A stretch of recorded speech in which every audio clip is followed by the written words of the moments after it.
श्रीगुरुभ्यो नमः। हरि ओम श्रीमहागणाधिपतये नमः। श्रीमहासरस्वत्यै नमः। श्रीगुरुभ्यो नमः। हरि ओम। यत्कर्ता जगतां भर्ता संहर्ता महसां निधिः प्रणमामि तमादित्यं बहिरन्तस्तमोपहम्। తల్లి గర్భము నుండి ధనము తేడెవ్వడు, వెళ్ళిపోయడి నాడు వెంటరాదు. లక్షాధికారైన లవణమన్నమి కాని మెరుగు బంగారంబు మృంగబోడు. విత్తమార్జన చేసి విర్రవీగుటె కాని కూడబెట్టిన సొమ్ము కుడువబోడు.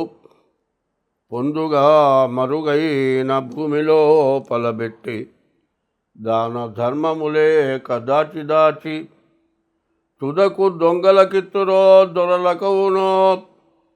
తేనె దుంటీగలియవా తెరవరులకు భూషణ వికాస శ్రీ ధర్మపుర నివాస దుష్ట సంహార నరసింహ దురిత దూర. 2025 కొత్త సంవత్సరం ప్రారంభమైంది. మనం ముందుగా ఏప్రిల్ 1 దగ్గర నుంచి ఏప్రిల్ నెల 25వ సంవత్సరం ఏప్రిల్ నెల మాస ఫలితాలు చెప్పుకుందాం. దానికి ముందు 2025 సంవత్సరం ఏప్రిల్ నెల కుంభరాశి. ఈ కుంభరాశికి ఈలనాడు శని చివరి భాగం.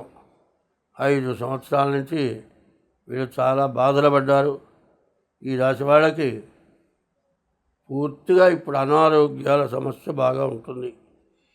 ఈ అనారోగ్యాల వల్ల చాలా ఇబ్బందులు పడే పరిస్థితి కనబడుతుంది. ఏమాత్రం అనారోగ్యం ఉన్నా వెంటనే వైద్యం చేయించుకోండి. ఈ వైద్యం ద్వారా కానీ మీరు బయటపడతారు.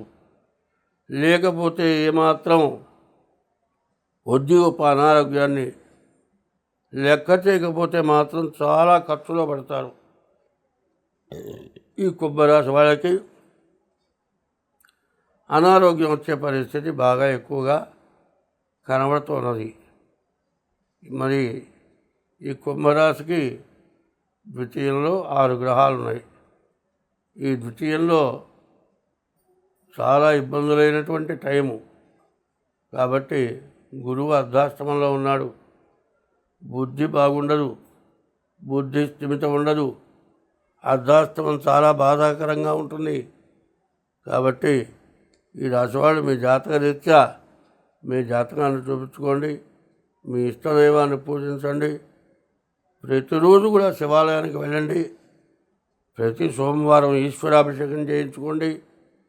ప్రతి శనివారం శనికి అభిషేకం చేయించుకోండి. ప్రతి సోమవారం ఈశ్వరుడు అభిషేకం చేయించుకోండి. ప్రత్యేకించి మారేడు దళాలతో ఈశ్వరుని పూజించండి. మీ దరిద్రం పోయి ఐశ్వర్యం వస్తుంది. వ్యాధుల వైపు బాగుపడతారు. డేట్ ఆఫ్ బర్త్ ద్వారా తప్పనిసరిగా జాతకం చూపించుకోండి. ఈ టైంలో బాగుపడితే ఇక 30 సంవత్సరాల లోపల మీరు ఇంకా నష్టపడబోయేది ఉండదు. కాబట్టి ఈ 2 సంవత్సరాలు చాలా జాగ్రత్త పడాల్సిన అవసరం ఉంది. ఒక చిన్న విషయాన్ని చెప్పుకుందాం. ఇప్పుడు పద్యం చెప్పాను. తల్లి గర్భం నుంచి బయటపడేటప్పుడు ఎవడు కూడా ధనం తేలేదు.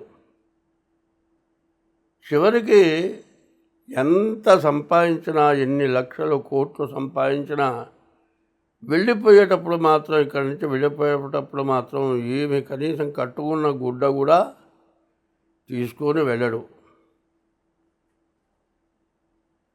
లక్షాధికారైనా కోటీశ్వరుడైనా అన్నం, ఆ అన్నంలో కూడా అన్నము పప్పు కూరలు తింటున్నాం అనుకోండి, దాంట్లో కాస్త అంత ఉప్పు లేకుండా తినలేడు.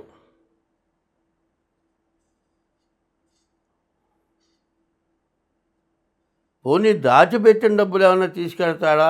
ఏమీ తీసుకెళ్ళలేడు. దాచిపెట్టిన డబ్బు తీసుకెళ్ళలేడు, వచ్చేటప్పుడు తేలేదు, వచ్చి వెళ్ళేటప్పుడు తీసుకెళ్ళలేదు. కానీ ఆశ, ఈ ఆశ వల్ల ఎన్ని రకాల పాపాలు చేసి ధనాన్ని సంపాదించి ఎంతమందినో బాధలు పెట్టి ఒక బంగారపు ఒక పెద్ద కొండ ఉందనుకోండి, కొండ మీద కూర్చున్నాడు. బంగారం ఏమైనా తింటాడో ఏమీ తినలేడు. పోనీ బంగారం కానీ డబ్బు కానీ వాడి దగ్గర ఉందనుకోండి, ఎక్కడ దొంగలు వస్తారో, ఎవరు దోచుకుపోతారో, ఏమవుతుందో నిద్ర లేకుండా తను భయపడుతూ తన చుట్టూతో కాపలా పెట్టుకుంటాడు. అదే కావాలి, సంపాదించుకోవాలి అనేటువంటి ఉద్దేశం లేనివాడు ఎవడైనా సరే వేళకంత అన్నం దొరికితే చాలనుకునేవాడు తను ఉంటే తింటాడు, లేకపోతే ఎవరినన్నా పోయి అమ్మ ఆకలి అవుతుంది అన్నం పెట్టమంటాడు.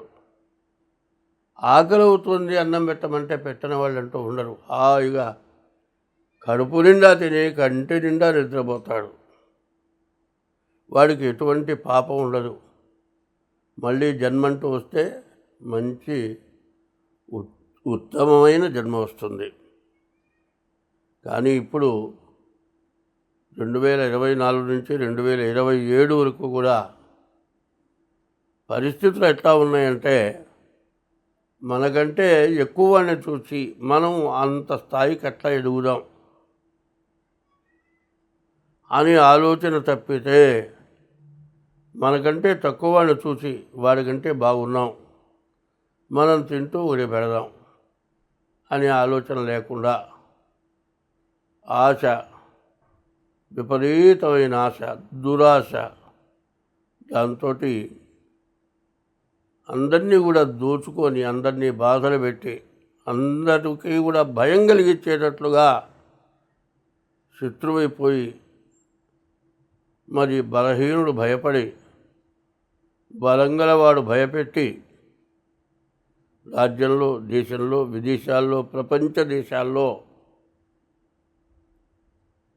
విపరీతమైన ఆశతోటి దోచుకుంటూ ఉంటే, కొంతమంది చిన్నవాళ్ళు, దుర్మార్గుల వాళ్ళు కూడా కొంతమంది కలిసి బాగున్నవాడిని ఎట్టా జయించాలి అని వాడి మీద యుద్ధం చేసి మనకంటే పైన ఉన్నవాడిని నాశనం చేయటం, ఇట్లాంటి పనులు జరుగుతూ దేశమంతా కూడా క్షోభపడి, ఇంతకుముందే మరి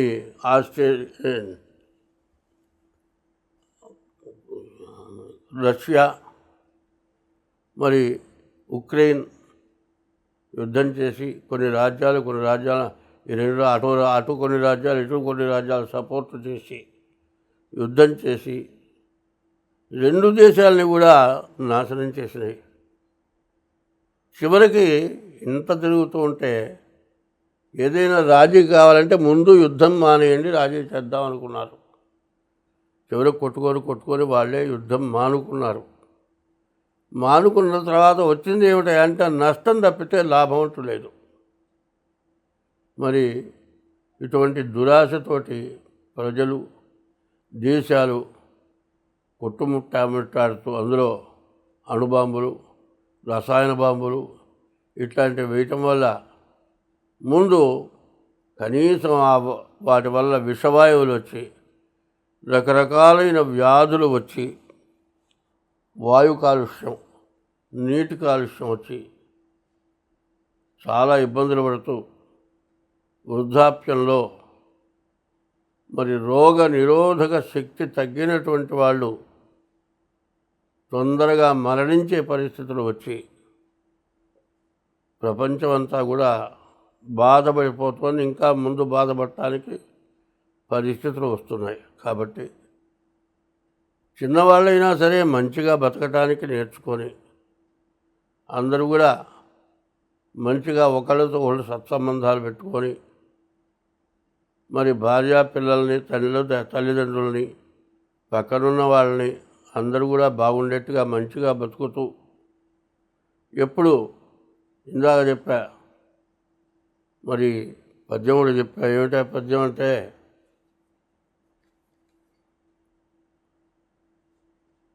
తల్లి గర్భం నుండి ధనము తేలేదెవడు, పోయేటప్పుడు తీసుకుపోలేదు. గర్భం నుంచి తల్లి గర్భంలో నుంచి బయటకు వచ్చిన తర్వాత ధనం సంపాదించాడు, ధనం మొత్తం ఇక్కడే వదిలేసిపోయినాడు. ఎవడు ఒక్కడైనా సరే ధనం తీసుకొని పోలే. కాబట్టి ఇక్కడి నుంచి వెళ్ళేటప్పుడు తీసుకెళ్ళేది పుణ్యం అనేది తీసుకెళ్తారు.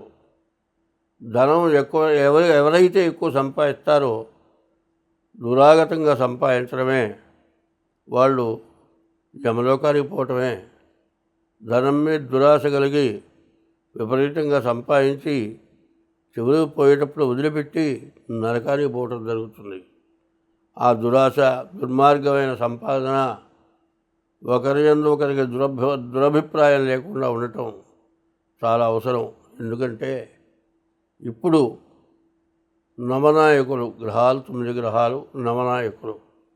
ఈ నవనాయకుల్లో మరి 3 స్థానాలే శుభగ్రహాలకు వచ్చినాయి. 6 స్థానాల్లో 4 స్థానాలు రవికి వచ్చినాయి, సూర్యుడికి.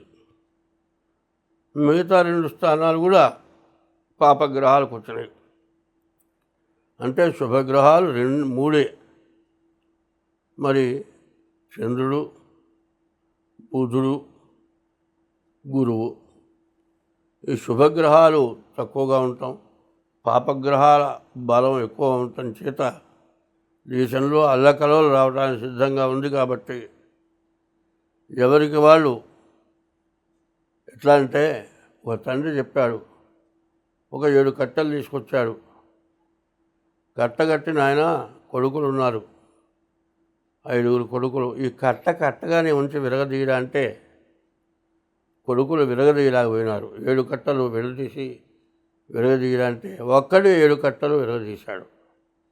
ఎంత బలహీనులైనా, ఎంతటి బలం తక్కువైన కట్టెలైనా 7 కట్టలు కట్టి విడదీయాలని, కట్టగట్టి విడదీయాలంటే ఎవరి వల్ల కాల.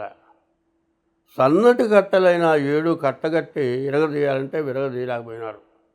అట్లాగే బలహీనులు, ఏమీ చేయలేని వాళ్ళు, ఏమీ చేయలేమనుకోకుండా అందరూ కూడా మంచిగా ఉంటూ ఒకళ్ళకొకరు సహకరించుతూ దైవభక్తి కలిగి ఉండటం, ఇట్లా చేయటం వల్ల చెడుని నిర్మూలించడానికి బాగా అవకాశం ఉంది. కాబట్టి మంచి కావాలనుకునేవాడు ఎంతటి నిష్ఠాదరిద్రులైనా సరే కొంతమంది కలిస్తే చెడుని నిర్మూలించగలరు. కాబట్టి ఇది బాగా ఆలోచించండి. ఇది చెప్పేది మాత్రం తప్పు కాదు. 7 కట్టెలు కట్టగా ఎట్లా విరగదీయలేరో, విడదీస్తే ఎట్లా విరగదీయగలరో, అట్లాగే బీదవాళ్ళు విడిగా ఉంటే దుర్మార్గులకి బహుతేలిక. బీదవాళ్ళు ఏ రోజుకు ఆ రోజు బతికేవాళ్ళు ఒక కట్టుగా ఉంటే దుర్మార్గులు ఏమీ చేయలేరు. కాబట్టి ఎప్పుడు కూడా తల్లిని తండ్రిని అన్నం పెట్టి పోషించి బాధ లేకుండా ఉంచుతూ, భార్యకు ఎటువంటి కష్టం కలగకుండా చేసుకుంటూ, తన వృత్తి తను చేసుకుంటూ, పిల్లల్ని తల్లిదండ్రులని పోషించుకుంటూ, ధర్మంగా బతుకుతూ, ధర్మో రక్షతి రక్షితః అని ఉంది. ధర్మాన్ని మనం రక్షిస్తే ధర్మం మనల్ని రక్షిస్తుంది. ధర్మస్య జయోస్తు అన్నారు. ధర్మం ఎప్పుడూ జయిస్తుంది.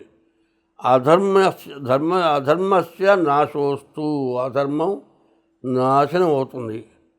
ప్రాణిషు సద్భావనాస్తు, ఎటువంటి జీవరాశినైనా సరే చంపేటువంటి స్వభావం లేకుండా, చీమనైనా సరే.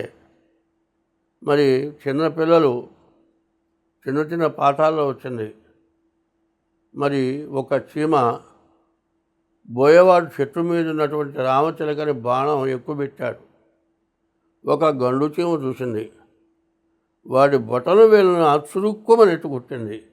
బాణం ఎక్కువ పెట్టిన బాణం వేశాడు, కానీ రామచిలక తగలలేదు, పక్కకి తప్పుకుపోయింది. మరి రామచిలక గండు జీవ చేసిన పనికి సంతోషించింది. అట్లాగే ఒకప్పుడు గండు చీమ వరద నీళ్ళలో కొట్టుకుపోతోంది. రామచిలక ఒక చెట్టు ఆకుని కోసుకొని నోటితో పట్టుకొని వచ్చింది. మరి గండు చీమ దగ్గర ఆ ఆకు పెట్టింది. చిన్నగా గండు చీమ, నీటిలో కొట్టుకుపోయే గండు చీమ ఆ ఆకులోకి ఎక్కింది. ఆ గండు చీమని రామచిలక నోటితో పట్టుకొని తీసుకొచ్చి యువతలో పెట్టింది. నీటిలో కొట్టుకుపోయే గండు చీమని రామచిలక రక్షించింది. బోయేవాడు ఎక్కువ పెట్టి కొడుతూ ఉన్నటువంటి రామచిలక గురి తప్పటానికి గండు చీమ బోయేవాడి కాలు కొరికి రామచిలకను రక్షించింది. చూడండి, రామచిలకకి గండు చీమకి అవినాభావ సంబంధం ఏందో చూడండి. నీళ్ళల్లో కొట్టుకుపోయే గండు చీమని రామచిలక రక్షించింది. బోయేవాడి చేత చంపబడుతూ ఉన్నటువంటి రామచిలకని గండు చీమ రక్షించండి. అట్లాగే మంచి వాళ్ళందరూ కూడా మంచిగా ఒకరితో కూడా సత్సంబంధంగా ఉండి మంచివాళ్ళు చెప్పే మాటలు వింటూ ఉంటే ఎటువంటి దురాగతాన్నైనా జయించి అభివృద్ధిని పొందుతారు. అందరం బాగుంటాం. స్వస్తి.